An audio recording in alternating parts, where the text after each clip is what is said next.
Écoute, écoute.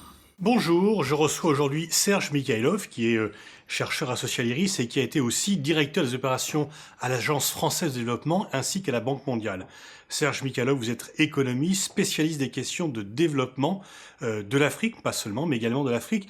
Et aujourd'hui, on va parler un peu de la visite d'Emmanuel Macron en Afrique et des nouvelles relations que le nouveau président semble vouloir développer avec l'Afrique. Alors, est-ce que l'on peut dire que c'est enfin la fin de la France-Afrique, puisque c'est la troisième fois, après Nicolas Sarkozy et François Hollande, que la mort de la France-Afrique est annoncée? Effectivement, ça fait un certain nombre de fois que la mort de la France-Afrique est annoncée, mais je crois que là, cette fois-ci, c'est pour de bon. Disons quand même, au cœur de la France-Afrique, il y a quand même eu le financement des partis politiques français, ce qui fait que certains ont parlé d'Africa-France, sachant qu'un certain nombre de responsables politiques africains manipulaient les politiques français avec beaucoup d'habileté. Je crois que ce temps-là, quand même, maintenant est terminé.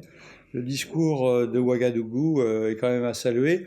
Le président Macron a pris quand même des risques avec ce discours à Ouagadougou parce que les étudiants burkinabés sont particulièrement indociles, politisés et agités.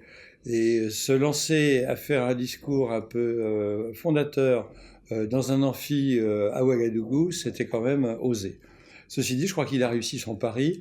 En dehors de peut-être quelques excès de langage lorsqu'il a dit que L'humour est parfois mal l'humour est maîtrisé. parfois mal maîtrisé. Je veux dire que c'était pas mal trouvé comme sortie, mais je suis pas certain que ça ait beaucoup plu au président Kaboré. Ceci dit, l'image qu'il a projetée est une image radicalement différente de l'image des présidents français traditionnels. Et il est bien évident qu'il a la volonté d'avoir une politique, non pas une politique africaine, parce qu'il considère qu'il n'y a plus de politique africaine, mais des politiques pour les différents pays d'Afrique qui sont radicalement différentes des prédécesseurs. Ceci dit, c'est pas si simple, parce qu'il y a des pesanteurs. Il y a quand même pas mal de bagages que la France traîne en Afrique, et ça on peut revenir Oui, là-dessus. bien sûr.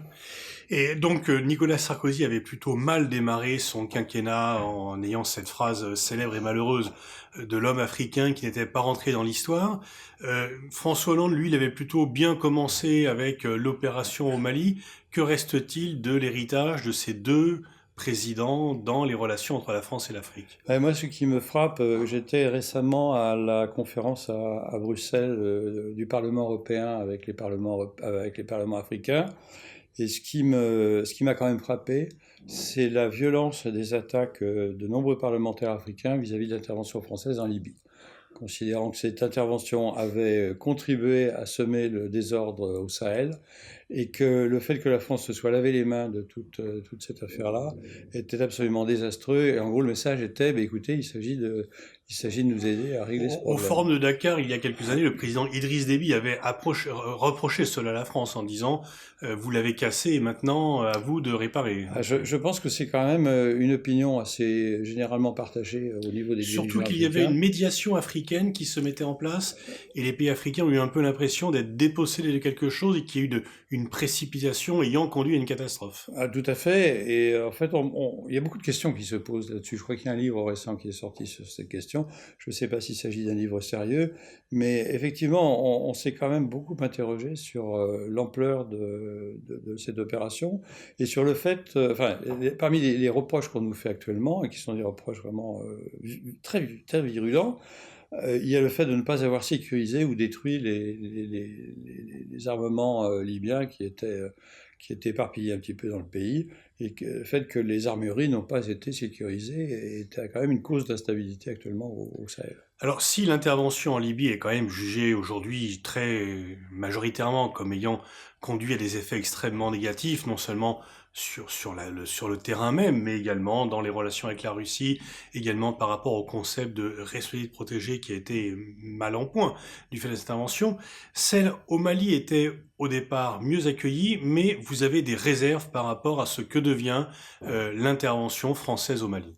Alors, il faut bien voir que l'intervention Serval en janvier 2013 était incontournable. Bon. Il y avait les colonnes de djihadistes qui descendaient sur Mopti et il n'y avait plus de forces maliennes organisées. entre Mopti et entre ces colonnes djihadistes et puis Bamako. À Bamako, il y avait, ne serait-ce que pour des raisons de, je dirais, de sauvetage direct, il y avait à peu près 6000 Français, étrangers, binationaux. Et la prise de Bamako, qui n'était peut-être pas dans les projets des djihadistes, mais sait-on jamais, aurait provoqué la capture de plusieurs milliers d'otages. Donc on n'aurait pas été dans une situation où on a 3 ou 4 otages perdus au fond du désert. On pourrait avoir plusieurs milliers qui étaient dispersés dans Bamako. Et la reprise de Bamako, c'est quand même une ville qui va faire dans les 2 millions d'habitants. On a vu les difficultés de reprise de Raqqa, de Mossoul, etc. On ne sait pas d'ailleurs qui aurait pu reprendre Bamako et supporter les pertes que cela impliquait. Donc je crois que l'opération Serval était une bonne chose. Je crois qu'elle a été conduite de façon assez remarquable par l'armée française, malgré les moyens qui sont limités. Le problème, c'est que c'est la suite. La suite, donc, nous avons une opération qui s'appelle Barkhane qui mobilise à peu près 4500 hommes, mais qui couvre non seulement le Mali, mais également toute la zone du Nord Sahel, du Niger, du Tchad et de Mauritanie. Donc cette opération, évidemment, toute troupe étrangère qui se maintient dans un pays tente à être perçue très vite comme une force d'occupation. Moi, je me souviens quand j'étais gamin, des US Go Home qui étaient inscrits sur les murs de ma ville d'Angers, alors que les Américains venaient de nous libérer 10 ans auparavant. Donc on voit bien la sensibilité du problème, et il est bien évident que beaucoup de groupes manipulent un peu ce genre de messages. Les Français sont là pour nous exploiter, les Français sont là pour nous recoloniser. Et aujourd'hui, je bavardais à Dakar avec des officiers justement de Barkhane. Ils me disaient, on recevait des fleurs en 2013, aujourd'hui on se fait caillasser quand on sort d'un obase. Donc il faut voir qu'il y a quand même un problème de perception. Ça, c'est une dimension du problème. Le deuxième problème, c'est qu'on ne voit pas la sécurité restaurée au Mali, et bien au contraire, on ne la voit même pas être contenue. Donc ça, c'est quand même un problème très sérieux. Et pour quelle raison ? Alors la raison, je crois, est quand même assez claire, c'est que l'appareil d'État malien est complètement déliquescent. Alors, il est extrêmement difficile de reconstruire un appareil d'État qui a, en fin de compte, perdu toute solidité sur les 10 ans de mandature ce qu'on appelle ATT, c'est Amani Toumani Touré, et puis qui a débouché sur un coup d'État qui a été emporté par le capitaine Sonogo, c'est-à-dire une bande de soudards, il faut quand même le dire assez franchement. Bon. Alors, si vous voulez, une force armée comme la force Barkhane, elle peut détruire ou chasser des groupes djihadistes d'une petite région, et puis ensuite, il faut qu'elle se déplace. Elle ne va pas rester à assumer des tâches de gendarmerie, des tâches d'administration, parce que d'ailleurs, si elle faisait ça, on la traiterait de force néocoloniale. Donc le problème, c'est qu'une fois qu'elle est sortie de ce district-là, eh bien, les djihadistes reviennent de façon parfois masquée. Et puis on voit aujourd'hui l'insécurité s'étendre du nord vers le centre du Mali, qui est devenue une zone de très grande insécurité. Je pense à la zone de Mopti-Ségou, où actuellement, pratiquement, les étrangers ne peuvent plus circuler, et même l'administration en uniforme ne peut plus du tout circuler. Par rapport au régime un petit peu ancien qui s'accroche, vous avez également plusieurs fois souligné que le fait que notre relation avec les pays africains passe beaucoup par l'intervention militaire nous conduit un peu à remettre en selle des dirigeants qui appartiennent plutôt au passé, qui s'accrochent au pouvoir et qui ne représentent pas ni l'avenir du continent africain, ni l'avenir que l'on souhaite pour le continent africain. Alors c'est un peu toute ambiguïté de la politique que va conduire le président Macron en Afrique, parce que d'abord, la quasi-totalité des présidents avec lesquels il traite ont 20 ans de plus que lui. Bon, ils ont une longue expérience politique et ce sont quand même des crocodiles dans un marigot assez opaque. Donc comment va-t-il réagir ? Comment vont se passer les relations ? On a bien vu l'époque de Mitterrand où on a eu Jean-Pierre Cotte pour la galerie et puis je dirais, on sait bien qui pour gérer et son fils pour gérer les affaires un peu plus difficiles. Bon. Alors, il y a un problème qui est lié aussi à la présence des forces françaises dans les différentes bases, que ce soit à Dakar, où pour l'instant ça ne pose pas de problème, mais par exemple à Libreville, il y a une grande ambiguïté, parce que pendant très longtemps, ces forces françaises étaient là pour sauvegarder un régime. Aujourd'hui, c'est plus le cas. Donc, que feront-elles si il y a, je dirais, des mouvements de foule qui conduisent au départ du président actuel, qui d'ailleurs a été quand même élu de façon assez contestée. Donc, la présence de ces troupes, qui est utile pour, je dirais, des raisons de logistique, pour ravitailler les opérations au Sahel, pose un problème politique qui est évident. C'était le cas de la Côte d'Ivoire en 2004. Vous vous souvenez qu'en 2004, il y a eu des émeutes. Bon, Gbagbo a été un président assez dramatique. Il a aiguisé les tensions internes en Côte d'Ivoire. Mais ce que je voudrais souligner quand même, c'est que la communauté libanaise, qui était bien implantée à Abidjan, n'a jamais été inquiétée lors des émeutes de 2004, alors que la communauté française a été directement visée. Moi, je pense que c'est lié au fait que la France est toujours impliquée dans les jeux politiques ivoiriens et qu'il y a quand même une base militaire sur place. Alors, la présence de cette base militaire a été très utile pour évacuer nos compatriotes, mais en même temps, on voit bien l'ambiguïté de ce genre de situation. Dans un livre publié il y a 2 ou 3 ans, Africanistan, vous mettiez en avant les problèmes démographiques. Le président Macron a posé la question la question démographique par rapport aux contraintes sur le développement de l'Afrique. Ça a été perçu notamment par Alpha Condé et d'autres comme une sorte d'ingérence néocoloniale. Quelle est votre position sur ce sujet? Alors effectivement, c'était peut-être pas très heureux que ce soit posé de cette façon-là. Enfin, j'ai revu la séquence télévisée. En fait, il posait toute une série de problèmes, dont le problème démographique. Et puis évidemment, la télévision étant organisée comme elle l'est, on a coupé la phase démographique et on l'a fait tourner en boucle. Donc c'est un véritable problème, pas pour l'ensemble de l'Afrique, mais en tout cas pour un certain nombre de pays, et l'Afrique de l'Ouest et les pays du Sahel, c'est vraiment, pour ces pays-là, c'est vraiment un problème très très sérieux. Alors, qu'est-ce qui se passe? Vous citiez des chiffres sur le Niger, par Oui, exemple, qui sont très frappants. les chiffres sur le Niger sont hallucinants. Le Niger, c'est le cas également du Mali, c'est le cas du Burkina. À savoir que, si vous voulez, on a une population qui double tous les 18 ans à peu près. Alors au début, ça va. On passe de 3 millions à 6 millions dans les années 60. Lorsque je travaillais au Niger, ils étaient 7 à 8 millions dans les années 80. Aujourd'hui, ils sont 20 millions. Et le problème, c'est que dans 20 ans, en 2035-2037, ils vont être entre 42 et 45 millions, selon qu'ils engagent ou non une politique, je dirais, de contrôle des naissances. Mais surtout, dans 35 ans, j'étais au Niger il y a 35 ans comme directeur de l'AFD. Donc vous voyez, c'est quand même pas si loin que ça. Dans 35 ans, il devrait être entre 60 et 90 millions. Bon. Et ça, 60, c'est s'ils mènent une politique de contrôle de la natalité extrêmement vigoureuse, et 90, ils ne font rien. Bon, même 60 millions au Niger, on ne voit pas trop comment ça va se passer, sachant que tout le monde nous dit, mais vous inquiétez pas, ils vont descendre en Côte d'Ivoire, au Nigeria. En 2050, au Nigeria, il y aura 400 millions d'habitants, donc est-ce qu'ils seront prêts à accepter 50 millions de Nigériens? Je ne sais pas. En Côte d'Ivoire, je rappelle que la population, depuis l'indépendance, a été multipliée par 7. Si vous appliquez ce coefficient-là à la France, on aurait une population supérieure à celle des États-Unis. Et là-dessus, on aurait un bon tiers de gens dont la nationalité est incertaine. C'est le cas de la Côte d'Ivoire. Donc vous imaginez, je dirais, le problème politique que ça poserait en France. Donc ça, c'est quand même un véritable problème, d'autant que dans le cas des pays du Sahel, on touche les limites physiques de capacité des terres de nourrir une population de ce type.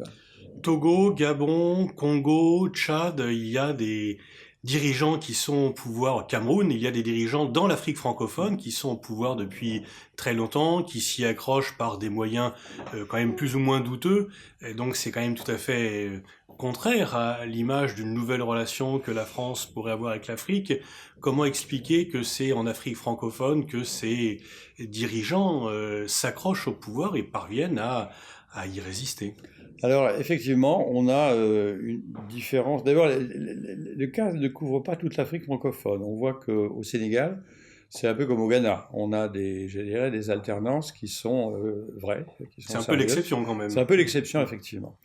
Alors je pense que derrière cela, bon, vous savez, le phénomène de la démocratisation a été lancé par le discours de Mitterrand de 91 à La Baule, sachant que si Sarkozy n'avait pas relu son discours de Dakar, je crains que Mitterrand n'avait pas relu non plus son discours de La Baule.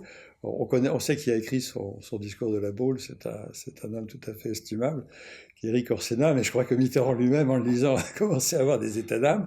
Toujours dit que ce discours a eu un effet considérable, puisqu'il a déclenché une vague de démocratisation dans les différents pays, qui ont entraîné un certain nombre de